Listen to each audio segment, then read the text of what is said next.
So, mangunguha ako nito kasi uulamin namin.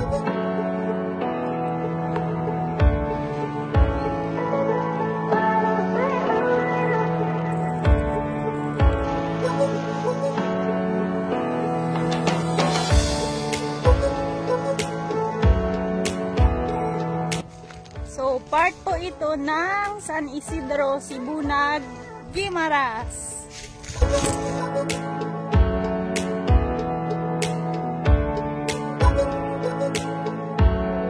So, ayun, papunta na kami doon sa pupunan namin ng Bagungon. Basta ewan ko kung anong tawag sa inyo. Kasi ang tawag sa amin ay Bagungon. Parang ganito siya, guys. Oh.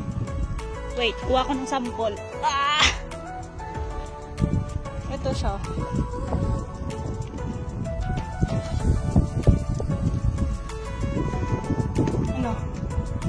Ano? Lakad lang. Okay. Ganda. So, ayun yung bahay na may-ari. Pupunta ako dyan para magpaalam. Papaalam muna to.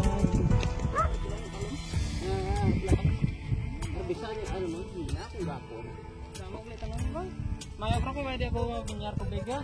Kamu ubi dia. Thank you Ged. Thank you Ged. So yun, nangunguha tayo dito tayo nangunguha.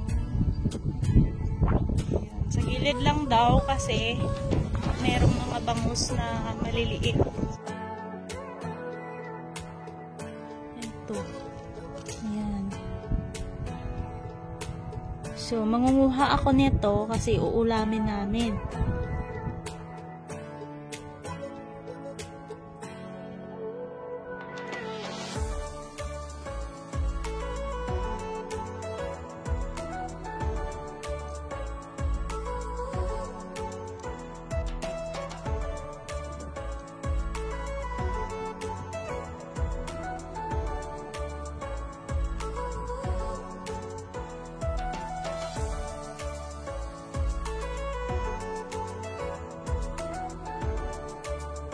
So, ang tawag sa amin dito ay punong at dito pinapalaki ang mga bangus. Hindi rin naman ganun kalayo sa amin kaya ayos lang.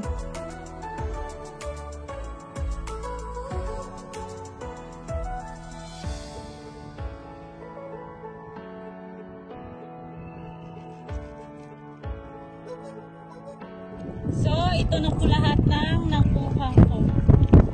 Ayan. So, okay na po yan. Ang ganitong uri ng shell ay pwede rin pang sangkap sa mga gulay. So, ang ginawa namin dyan ay simpleng luto lang. Kinuhanan namin ng matulis na part at hinugasan ng maigi, lagyan ng tubig at pambalasa. Tapos, ayun, ulam na. Simpleng luto lang pero masarap. So, ayun lang. Pa-follow at pa-share naman po. Maraming salamat.